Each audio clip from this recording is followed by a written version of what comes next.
안녕하세요. 크리스탈입니다. 이번에 함께 하실 작품은 빅토르 위고의 장편 소설 노트르담의 곱추입니다. 구독, 좋아요, 알림 설정은 제게 큰 힘이 됩니다. 제7장 사랑의 성역 1. 클로드 부주교는 비밀문을 통해 거리로 나왔다. 그리곤 곧장 배를 타고 생강의 왼쪽에 있는 두구로 갔다. 배에서 내려서도 그는 계속 걸어갔다. 그때까지도 사람들은 마녀를 구경하기 위해 노트르담 쪽으로 몰려가고 있었다. 그는 자신이 어디에 있는지 무엇을 생각하고 있는지조차 몰랐다. 그저 걷기만 했다. 처형장에서 멀리 달아나려는 듯 오직 걷기만 했다. 생 빅토르 문을 벗어나서야 그는 비로소 뒤돌아보았다. 마침 커다란 암벽이 파리 시내를 가리고 있었다. 그는 비로소 한숨을 내쉬었다. 그는 자신을 파멸시켰고 자기가 파멸시킨 에스메랄다에 대해 생각해 보았다. 참을 수 없는 두려움이 엄습해왔다. 자신에게 그런 악마적인 요소가 있을 줄이야. 그 악마는 자신의 삶을 완전히 휘저어 놓지 않았는가. 그는 알았다. 모든 아름다움의 원천인 사랑이 성직자에게는 파멸의 원천이라는 것을. 그리고 자신과 같은 사람이 성직자가 된다는 것은 곧 악마가 된다는 것을. 페비스는 아직 살아있었다. 예전보다 더욱 화려한 군복을 입고 예전보다 더욱 활달한 모습으로. 그는 새로운 애인을 대동하고 옛 애인이 교수형을 당하는 것을 유쾌하게 보고 있었다. 클로드는 허탈했다. 그러나 그보다 더욱 괴로운 것은 그녀가 거의 발가벗겨진 채 군중들 앞에 세워졌다는 것이었다. 밤거리 여자와 같은 차림으로 벌건 대낮에 많은 사람들의 눈요깃감이 되었다는 것은 그야말로 치욕 중에 치욕이었다. 아, 사람들은 그녀의 벗은 몸을 보고 얼마나 즐거워했던가. 그녀가 집시가 아니고 자신이 신부가 아니고 페비스마저 없었더라면 두 사람은 얼마나 행복했을까. 오렌지 나무 아래서 시냇가에서 저녁노를 바라보면서 별이 총총한 밤하늘을 바라보면서 얼마나 행복했을까. 닭들이 그의 발 아래 있는 덤불 속을 뒤지며 다니고 있었다. 알록달록한 풍뎅이들은 햇볕에 뛰어다녔으며 생 빅토르 수도원의 첨탑이 우뚝 솟아있는 하늘에는 잿빛 양떼 구름이 천천히 흘러가고 있었다. 또 코포 언덕의 방앗간 주인은 휘파람을 불며 풍차가 돌아가는 것을 보고 있었다. 그는 눈앞에 펼쳐진 한가한 풍경에 가슴이 저렸다. 그는 다시 달리기 시작했다. 그러다 갑자기 멈춰 서서 얼굴을 땅에 박기도 하고 손톱으로 미라를 쥐어뜯기도 했다. 해가 뉘엿뉘엿 기울어가고 있었다. 그때까지도 그는 두 가지밖에 머릿속에 떠오르지 않았다. 에스메랄다와 교수대, 그 밖의 것은 아무것도 생각나지 않았다. 별처럼 매혹적인 에스메랄다와 끔찍하게 팔을 벌리고 있는 교수대, 그러면서도 순간순간 쾌활하고 아리따운 에스메랄다의 자태가 눈앞에 아른거렸다. 그는 그녀를 힘차게 포옹하고 키스하고 싶었다. 그것은 그가 살아있는 이유였다. 그토록 격심한 고통을 겪으면서도 그녀에 대한 정욕이 살아있는 한 그는 결코 죽을 수가 없었던 것이다. 얼마 후 그는 프레오 클레르 목장을 따라 걷기 시작했다. 수도원으로 돌아가야겠다는 생각이 들었던 것이다. 강가에서 사공에게 파리 주화를 주고 배에 올랐다. 사공은 천천히 생강을 거슬러 올라갔다. 해는 네슬탑 뒤로 지고 있었다. 하늘은 희고 강물도 희었다. 그 사이에서 강둑이 검은 빛으로 다가왔다. 배에서 내려 그는 다시 정처 없이 걷기 시작했다. 거리를 오가는 사람들이 모두 유령 같다는 생각이 들었다. 한 식료품 가게의 처마 밑에 달린 나무 초들이 바람에 부딪히며 캐스터네츠 소리를 내고 있었다. 밤바람이 그들을 부르는구나. 그들이 이 어둠 속에서 뼈를 부딪히는구나. 그녀도 그들 사이에 끼어 있겠지. 그는 얼이 빠진 듯 나무 초들을 바라보며 중얼거렸다. 다시 얼마를 걷다 보니 생미셸 다리 위에 닿아 있었다. 어디선가 불빛이 새어나오고 있었다. 그는 불빛을 따라 다시 발을 옮겼다. 램프불이 켜진 집안에는 한 젊은이가 요란스럽게 몸치장을 한 계집애를 껴안고 있었다. 그리고 그 옆에는 한 노파가 시를 자으며 노래를 부르고 있었다. 물레야 돌아라, 실토리야 자아라. 앞마당에서 휘파람을 불고 있는 저 망나니에게 밧줄을 자아 주려무나. 교수대에 목을 매다는 마녀를 보기 위해선 창문이 눈이라네. 물레야 돌아라, 실토리야 자아라. 노파는 바로 파루루델이었다. 그리고 그 옆에서 계집을 애무하고 있는 젊은이는 장물랭이었다. 제기랄, 벌써 밤이 되었군. 사람들이 불을 켜고 하느님이 별을 켜는 밤. 장물랭은 창가로 와서 말했다. 그러더니 곧장 밖으로 나오는 것이었다. 클로드 부주교는 동생에게 들키지 않기 위해 바닥에 납작 엎드렸다. 다행히 거리는 어두웠고 장물랭은 취해 있었다. 그러나 그는 클로드 부주교를 보고 말았다. 어렵쇼, 이 친구. 재밌게나 본 모양이군. 장물랭은 제형을 발길로 흔들었다. 클로드 부주교는 숨을 죽인 채 꼼짝도 하지 않았다. 마음대로 하쇼. 우리 같은 사람이 아무려면 어떻겠소.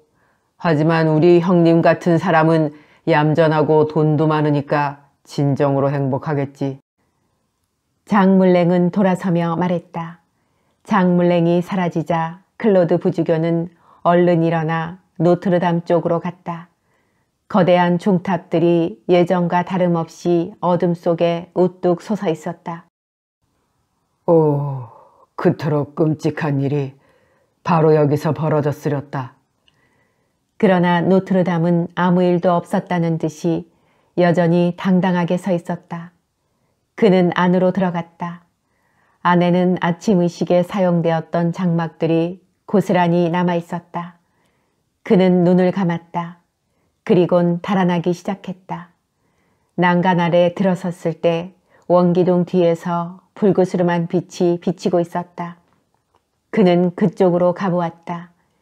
그것은 바로 성무 일과서를 밝혀주는 불이었던 것이다. 그는 그곳에서 위안을 받고자 했다. 마침 성서는 펼쳐져 있었다. 누군가 내 귀에 대고 가볍게 속삭였다.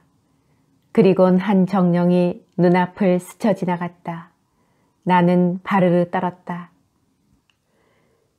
클로드 부주교는 큰 충격을 받았다. 다리에 힘이 쭉 빠져버리고 머리가 혼란스러웠다. 그는 얼마간 그대로 서 있었다. 그러다 카지모도의 종탑으로 피신해야겠다는 생각이 들었다. 생각과 동시에 그는 램프를 집어들었다. 성무일가서를 밝히는 램프를 집어든다는 것은 신성모독이었지만 너무 두려워 그것에까지 신경을 쓸 수가 없었다. 그는 공포에 휩싸인 채 종탑 계단을 올라갔다. 그때 괴종시계가 자정을 알리기 시작했다. 그러니까 벌써 12시간이 흐른 것이었다. 지금쯤 그녀는 차디찬 시체가 되어 있을 테지. 그는 길게 한숨을 내쉬며 중얼거렸다. 그 바람에 램프불이 꺼지고 말았다. 그와 동시에 종탑 반대쪽 모퉁이에 그림자가 나타났다. 그리고 종소리에 섞여 염소 울음소리도 들려왔다. 그는 용기를 내어 똑바로 앞을 보았다. 그림자는 바로 에스메랄다였다. 창백하고 침울한 표정으로 그녀가 그곳에 있었다. 머리는 여전히 어깨 위에 드리워져 있었으나 목에 걸렸던 밧줄은 보이지 않았다. 손도 묶여있지 않았다. 그녀는 흰 베일을 머리에 쓴 채 천천히 다가오고 있었다. 그 뒤에 염소가 따르고 있었다. 살아있을 때보다 훨씬 더 커 보였다. 그녀가 한 걸음 한 걸음 다가올 때마다 그는 한 걸음씩 뒤로 물러났다. 그러다 계단 아래로 굴러떨어지고 말았다. 그러나 다시 고개를 들었을 때는 이미 그녀는 사라지고 없었다. 2. 중세 도시는 저마다 피신처를 갖고 있었다. 이 피신처는 야만적으로 휘둘러지는 사법권으로부터 시민을 보호하기 위해 마련된 것이었다. 그곳에 닿는 죄인은 누구라도 보호를 받았다.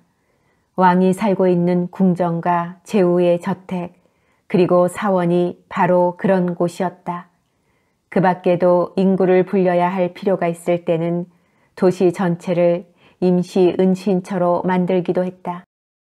그러나 피신처에서 한 걸음이라도 벗어날 경우에는 가차없이 체포되었으므로 죄수들은 수도원의 지붕에서, 궁전의 계단에서, 사원문 아래서 백발이 될 수밖에 없었다.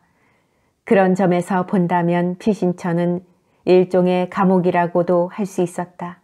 그 중에서 사원은 괴로움에 처한 사람이 하소연할 수 있도록 골방을 하나씩 준비해 놓았다. 노트르담 사원 역시 그러한 방이 있었다. 바로 수도원 맞은편 지붕틀 위에 있는 방이었다. 카지모도는 바로 그 방에 에스메랄다를 내려놓았다. 에스메랄다는 그의 어깨 위에 들쳐져 오는 동안 내내 기절해 있었다.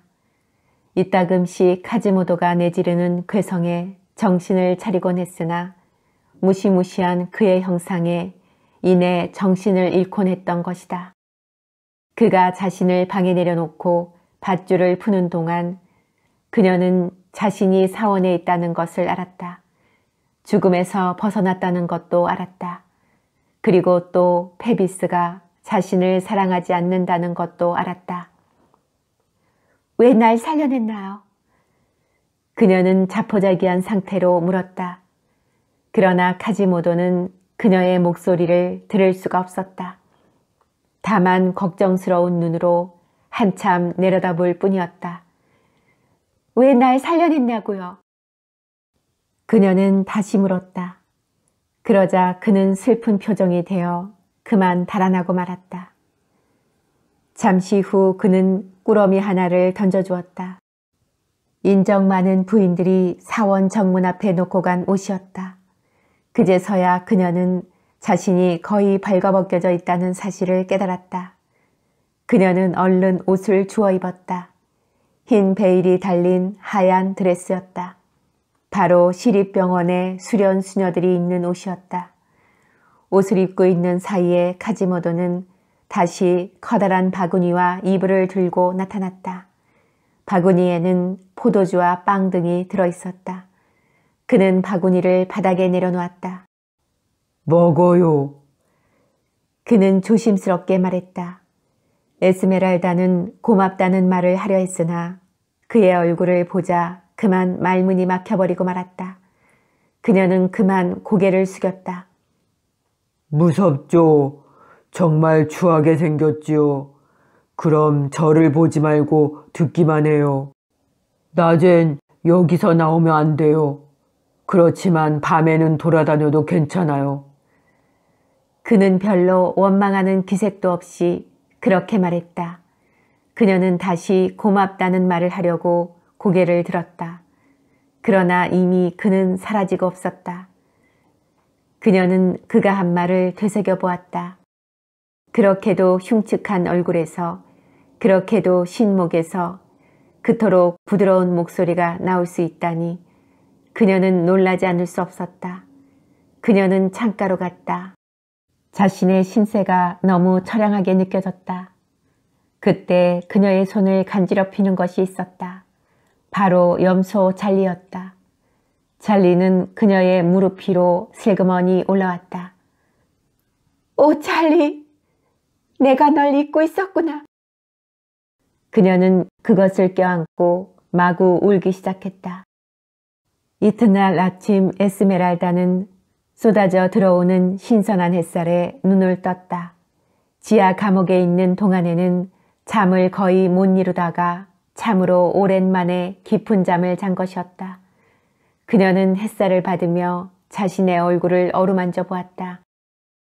그때 채광창 쪽에서 흉측한 물체를 발견하고 그녀는 소스라치게 놀라고 말았다. 카지모도의 얼굴이었다. 그녀는 얼른 얼굴을 돌렸다. 무서워하지 말아요. 전 당신의 친구예요. 당신이 잘 주무시나 보고 있었어요. 눈을 감고 계실 땐 곁에 있어도 상관없잖아요. 이젠 가겠어요. 자, 벽 뒤로 숨었으니 눈을 떠도 좋아요. 그는 아주 애초롭게 말했다. 에스메랄다는 그의 말에 감동하여 눈을 떴다. 그의 말대로 채광창 쪽에는 아무도 없었다. 창가로 가서 보니 그는 벽 모퉁이에 괴로운 듯 웅크리고 있었다. 이리 와요. 그녀는 조용히 말했다. 그러나 카지모도는 가라는 말인 줄 알고 천천히 일어나 쩔뚝거리며 돌아섰다. 그리곤 절망에 가득 찬 표정으로 가기 시작했다. 이리 오라니까요. 그녀는 크게 소리쳤다. 그러나 그는 계속 가기만 했다. 그녀는 얼른 뛰어가 그의 팔을 잡았다. 그녀의 손이 몸에 닿는 순간 카지모도는 부르르 떨었다. 그녀는 그를 이끌고 왔다. 안 돼요. 부엉이는 종달새의 보금자리에 들어가지 않는 법이에요. 그는 방문턱에서 들어오지 않으며 말했다. 에스메랄다는 혼자 들어올 수밖에 없었다. 그녀는 염소 옆에 쭈그리고 앉았다. 그리고 두 사람은 한동안 마주보았다. 그녀는 카지모도를 찬찬히 뜯어보았다. X자로 휘어진 다리며 곱사등이며 애꾸는 등 참으로 흉측하기 그지없는 생김새였다. 어쩌자고 저토록 서투르게 빚어놓았을까. 그러나 그 서투른 작품에는 슬픔과 부드러움이 흐르고 있었다. 인간의 가슴을 깊이 적시는 서러움이 있었다. 그녀는 차차 카지모도의 모습이 예사롭게 보이기 시작했다. 아까 저보고 오라고 하신 거였어요? 카지모도가 오랜 침묵을 깨고 물었다. 그녀는 고개를 끄덕였다. 사실 전 기머거리거든요. 오, 가엾기도 해라. 그녀는 연민의 표정을 지으며 부르짖었다. 어떻게 그렇게도 골고루 병신이냐고 하시겠죠. 그래요. 전 기머거리예요. 끔찍하죠. 당신은 그토록 아름다우신데 말이에요. 전 지금처럼 제가 추하다고 생각해 본 적이 없었어요. 당신과 비교해 보니 전 짐승이나 다름없다는 걸 알았어요. 그는 서글픈 미소를 지으며 말했다. 그러니까 앞으로 당신은 제게 하고 싶은 말이 있으면 몸짓으로 하시면 돼요. 하지만 전 당신의 입술과 눈만 보고도 금방 알 수 있어요. 궁금한 게 있어요. 왜 날 살려낸 거죠? 왜 살려냈냐고 물으셨나요? 그래요. 혹시 언젠가 제가 당신을 납치하려고 했던 거 기억하시나요? 아니, 기억하실 리가 없어요. 기억하신다면 죄인 공시대에 묶여있던 제게 친절을 베풀었을 리가 없죠. 한 모금의 물과 치근해하던 눈길. 그건 제가 목숨을 다하여도 갚을 수 없을 거예요. 말을 하는 동안 그의 눈에는 물기가 비쳤다. 그녀는 감동하여 그의 말을 들었다. 저기 종탑이 있죠. 만일 거기서 떨어진다면 아마 바닥에 닿기도 전에 죽어버릴 거예요. 제가 저기서 떨어졌으면 싶을 땐 눈짓만 하세요. 아무 말 말고요. 그는 주머니에서 조그만 호각 하나를 꺼내 놓았다. 제가 필요하실 땐 이걸 부세요. 이 소린 제게도 들리니까요. 그는 호각을 바닥에 놓고 도망치듯 달아났다. 3. 날이 갈수록 에스메랄다는 안정되어 갔다. 사람의 감정이란 극단적인 상황에 오래 버티지 못하는 것이어서 그녀는 차츰 포기할 것은 포기하고 잊을 것은 잊었다. 더구나 페비스가 살아있다는 것을 확인한 이상 다른 모든 감정은 대수롭지 않게 느껴졌다. 페비스, 그는 그녀의 모든 것이었다. 그가 살아있다는 것만으로 그녀의 생명에는 새로운 싹이 돋고 메말랐던 가슴에는 생명수가 뿌려졌다. 하지만 그날 그와 함께 있던 아가씨를 생각할 때마다 그녀는 가슴에 통증이 느껴졌다. 노이 동생일 것이리라 생각해 보기도 했지만 스스로도 그런 합리화엔 쉽게 설득되지 않았다. 그렇다고 그를 포기할 수도 없는 노릇이었다. 그 없는 삶은 아무 의미가 없기 때문이었다. 그녀는 스스로에게 체면을 걸듯 끊임없이 페비스가 자신만을 사랑한다고 되뇌었다. 그의 사랑이 식지 않았다는 것, 그것만이 그녀의 희망이자 보람이었다. 날이 갈수록 그녀는 서서히 충격에서 벗어나 예전의 아름다움을 되찾아갔다. 성격도 예전과 다름없이 밝아졌고 입술을 삐죽거리는 버릇도 되살아났다. 그 위에 노트르담 사원에서의 생활로 종교적인 분위기가 더해졌다. 그녀는 페비스를 생각하다 아주 가끔씩 카지모도에 대해서도 생각해 보았다.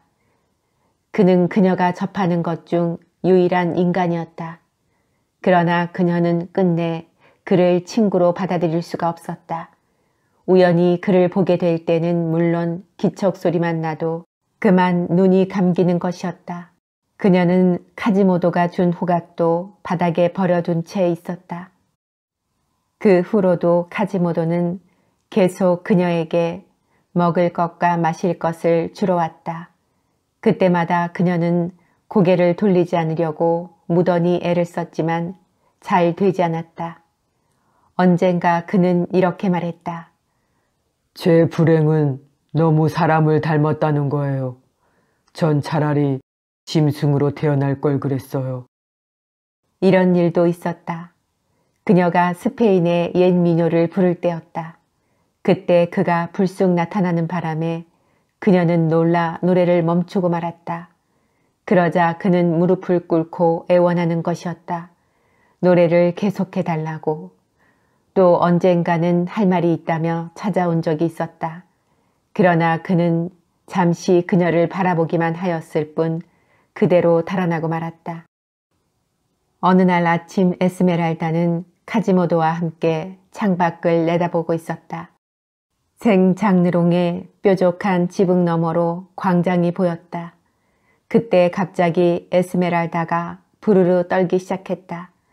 눈에는 금방 눈물이 가득 고였다. 오, 페비스, 이리 오세요. 한 번만, 꼭 한 번만. 그녀는 두 팔을 밖으로 뻗으며 안타깝게 외쳤다. 카지모도는 광장을 굽어보았다. 거기에는 한 청년이 있었다. 아주 잘생기고 멋진 옷차림을 한 청년이 의젓하게 말을 타고 지나가면서 공들리의 저택 쪽을 바라보았다. 그리곤 저택 발코니에 앉아 생글생글 웃고 있는 한 아가씨를 향해 군모를 살짝 들어보였다. 군모의 깃털 장식이 살랑 움직였다. 아, 그이가 말에서 내리네. 어머, 저 집으로 들어가려 하네. 오, 페비스, 나의 페비스. 내 소리가 안 들려요? 에스메랄다는 카지모도의 존재는 까마득히 잊은 채 소리치고 있었다. 카지모도의 눈에도 눈물이 고이기 시작했다. 그는 그녀의 소매자락을 잡아당겼다. 제가 저분을 모셔올까요? 그럴 수 있어요? 그렇다면 빨리, 빨리, 얼른 저분을 데려다 주세요. 그럼 난 당신을 사랑하겠어요. 지금 저분을 데려다 드리죠. 카지모도는 고통스럽게 말했다. 그리곤 바로 방을 나가 계단 아래로 내려갔다. 카지모도는 공들리의 저택으로 갔다. 그러나 페비스의 모습은 보이지 않고 그의 말만 대문 기둥에 묶여있을 뿐이었다. 그는 사원 지붕 쪽을 보았다. 에스메랄다가 그를 보고 있었다. 그는 그녀에게 고개를 끄덕여 보였다. 마부가 나와서 페비스의 말을 마구간으로 끌고 갔다. 저택 안에서는 결혼식 전에 베푸는 잔치가 벌어지고 있었다. 카지모도는 저택의 한쪽에 서서 사람들이 들어가는 모습을 지켜보았다. 많은 사람들이 저택으로 들어갔지만 나오는 사람은 아무도 없었다. 카지모도는 아침부터 밤이 으쓱하도록 그렇게 서 있었다. 검은 구름이 하늘을 가리고 사람들이 현관 아래로 지나가는 것이 보였다. 그러나 페비스의 모습은 눈에 띄지 않았다. 그러다 어느 순간 발코니에 유리문이 열리며 두 사람이 나왔다. 바로 페비스와 한 아가씨였다. 아가씨는 아침에 페비스가 정답게 인사를 하던 바로 그 아가씨였다. 페비스와 아가씨는 다정하게 이야기를 나누었다. 페비스가 이따금씩 허리를 감아도 아가씨는 피하지 않았다. 그들의 모습은 참으로 아름다워 보였다. 카지모도는 고통스러운 심정으로 그들을 바라보았다. 여자와의 사랑과 향락은 그와는 상관없는 것을 그는 알고 있었다. 언제까지나 남들의 행복을 보고 있어야만 한다는 것도 알고 있었다. 그것을 알고 있기에 그는 더욱 고통스러웠다. 비록 굽은 등일망정 엄연히 그 안에도 인간으로서의 본능이 살아있기 때문이었다. 그러나 그보다 더욱 괴로운 것은 그들로 인해 겪을 에스메랄다의 고통이었다. 그때 마침 발코니의 문이 다시 열리며 부인이 나타났다. 아가씨는 당황한 듯 표정을 추스리고 페비스는 화가 난 듯 외면했다. 그들은 함께 발코니 안으로 사라졌다. 페비스는 잠시 후에 카지모도 앞에 다시 나타났다. 그는 망토를 걸친 채 말을 타고 있었다. 대문 앞에서 그는 말에게 박차를 가하였다. 카지모도는 그가 거리 모퉁이를 돌아갔을 때 그의 뒤를 쫓았다. 이봐요, 중대장님. 카지모도는 페비스를 쫓아가며 외쳤다. 페비스가 말의 고삐를 당겼다. 저를 따라오세요. 저기 나리를 만나고 싶어하는 여자가 있으니까요. 카지모도는 말고삐를 움켜쥐며 말했다. 이런 젠장할, 이 괴물은 어디서 본 것 같은데 어서 말고삐를 못 나? 그 여자가 누군지 물어보지도 않으시고요. 우선 말고삐나 놓으란 말이야. 이놈이 내 말에 매달려 어쩌자는 거야. 어서 따라오기나 하세요. 중대장님을 사랑하는 여자가 기다리고 있다니까요. 카지모도는 말고삐를 놓기는커녕 더욱 세게 움켜쥐었다. 날 사랑하는 계집이라면 다 봐야 된다는 거야? 내 상판과 같다면 가서 일러라. 난 곧 결혼한다고. 춤추는 아가씨인데요. 카지모도의 말에 페비스는 깜짝 놀랐다. 그는 에스메랄다가 죽은 줄만 알고 있었던 것이다. 그것도 벌써 한 달 전에. 그런데 깊은 밤에 괴물 같은 것이 나타나 에스메랄다가 자신을 기다린다니. 그렇다면 넌 저승에서 왔냐? 그는 단검을 빼어들며 물었다. 그러나 카지모도는 알아듣지 못하고 말을 당겼다. 그러자 페비스는 그의 가슴팍을 발길로 내질렀다. 카지모도는 순간적으로 그에게 달려들고자 했다. 그러나 얼른 몸을 움츠렸다. 당신은 참 행복한 사람이요. 사랑해주는 사람이 있으니. 미친놈! 페비스는 욕을 하면서 얼른 말머리를 돌렸다. 카제모도는 그가 안개 속으로 사라지는 것을 지켜보았다. 노트르담으로 다시 돌아와 보니 에스메랄다는 처음에 그 자세 그대로 있었다. 그녀는 카제모도를 보자 금방 달려왔다. 그분을 볼 수가 없었어요. 밤새도록 기다리지 않고. 그녀는 원망스러운 듯 말했다. 다음엔 그렇게 하죠. 꺼져요. 에스메랄다는 흥분하여 소리쳤다. 카제모도는 말없이 뒤돌아섰다. 그 후 카지모도는 그녀 앞에 나타나지 않았다. 그녀는 내심 그것을 고맙게 여겼다. 흉측한 얼굴을 보지 않아도 필요한 것은 모두 제공되고 있었기 때문이었다. 그녀가 자고 있는 사이에 카지모도는 모든 것을 갖다 놓는 것이었다. 어느 날 아침 그녀는 창 위에 걸려있는 새 장을 보았다. 대신 그녀가 무서워하던 조각상은 치워져 있었다. 누군가 목숨을 걸고 지붕으로 올라가 그것을 치운 것이었다. 때때로 종탑에서 구슬픈 노랫소리가 들려오기도 했다. 얼굴을 보지 말고 마음을 보세요. 전나무는 아름답진 않지만 겨울에도 잎을 잃지 않는다오. 아, 그러나 말을 하여 무슨 소용 있으랴. 취한 것은 사는 것 자체가 잘못인 것을. 어느 날 아침에는 꽃이 가득 꽂힌 꽃병이 놓여있기도 했다. 꽃병은 두 개였다. 하나는 매우 아름다운 수정 꽃병이었으며 하나는 아무렇게나 빚은 질그릇이었다. 그러나 수정 꽃병은 금이가 있었다. 물이 다 새버린 그곳에 꽂혀있던 꽃은 이미 시들어 있었다.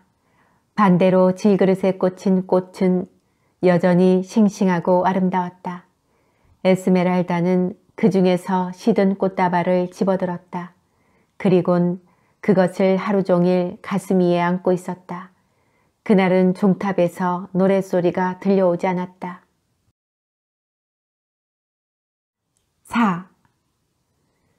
그동안 클로드는 사람들로부터 에스메랄다가 구출되었다는 소식을 듣게 되었다. 그 소식을 들었을 때 그는 멍해지고 아무런 생각도 떠오르지 않았다. 그는 에스메랄다의 죽음에 만족하고 있었다. 고통스러웠지만 모처럼 평온함을 느꼈고 절망스러웠지만 혼란스럽지는 않았기 때문이었다. 그런데 페비스와 함께 그녀가 살아있다니 그의 가슴은 다시 휘저어졌다. 처음 그 소식을 들었을 때 그는 골방으로 들어가 문을 잠가버렸다. 그리곤 참사에도 죄의식에도 모습을 나타내지 않았다. 누가 찾아와도 만나주지 않았다. 주교가 찾아와도 마찬가지였다. 사람들은 그가 병이 난 줄 알았다. 그는 자기 방 유리창에 얼굴을 대고 꼬박 며칠을 보냈다. 그 창을 통해 그는 에스메랄다를 보았다. 또한 염소도 보고 카지모도도 보았다. 그녀는 카지모도의 세심한 보살핌에 고분고분하게 굴고 있었다. 에스메랄다를 바라보던 카지모도의 이상한 눈빛이 생각났다. 그는 새삼스레 질투심이 불타올랐다. 중대장하고라면 몰라도 저런 놈하고. 그는 수치심과 분노로 온몸을 떨었다. 에스메랄다와 염소의 유령을 보던 그날 밤 이후 사라졌던 욕정도 되살아났다. 그 욕정으로 인해 그는 잠자리에서 몸을 뒤틀곤 했다. 눈만 감으면 에스메랄다의 온갖 자태가 떠올랐다.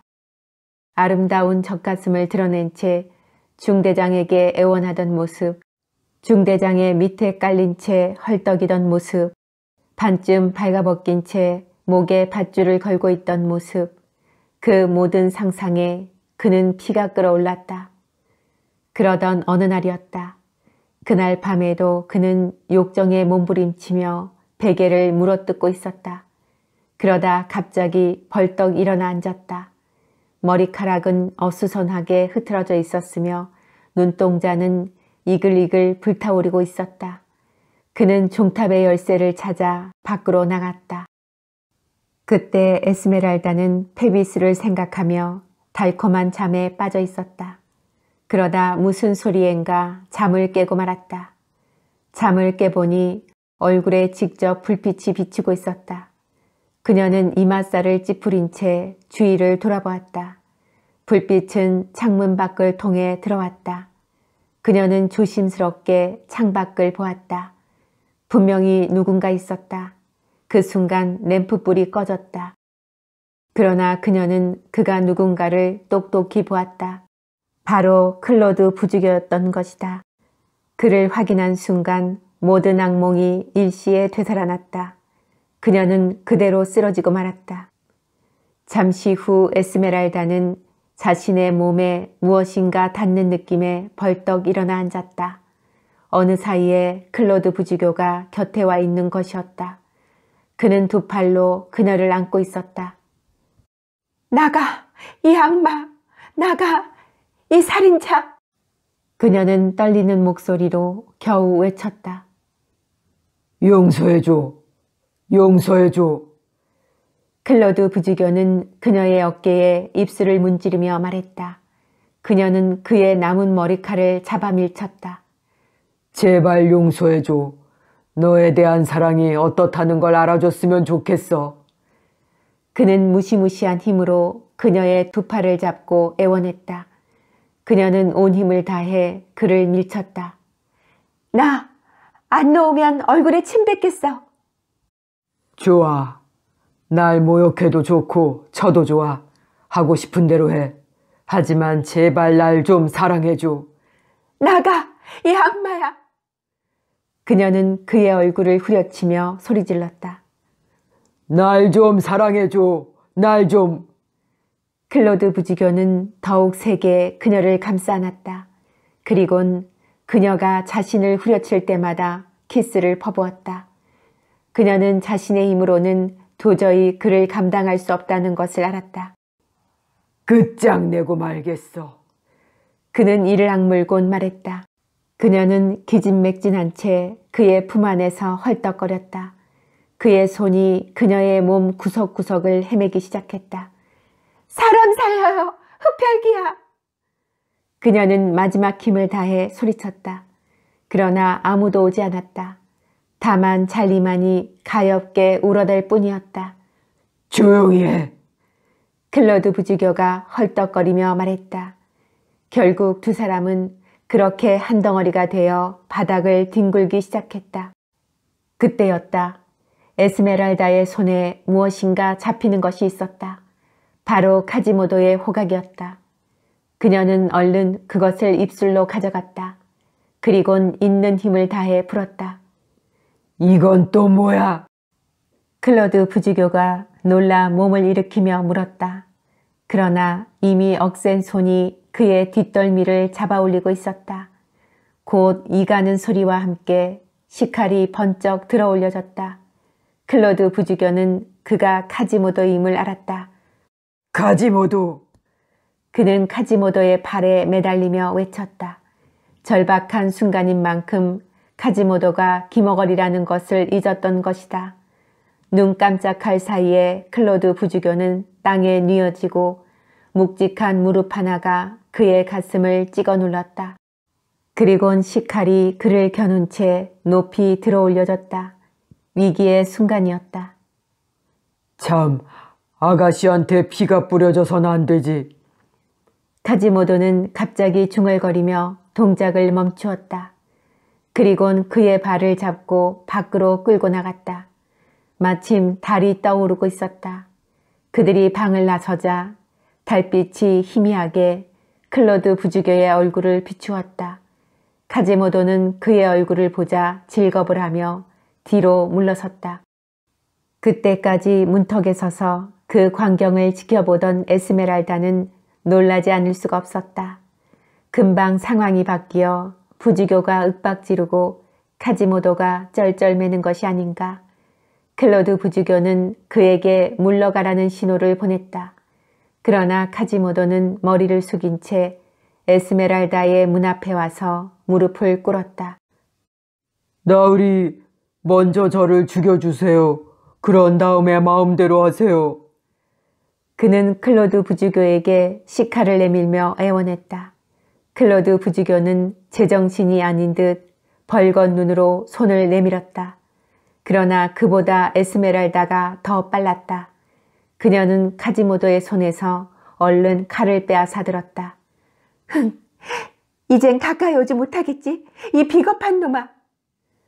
에스메랄다는 칼을 잡은 손을 뻗으며 소리쳤다.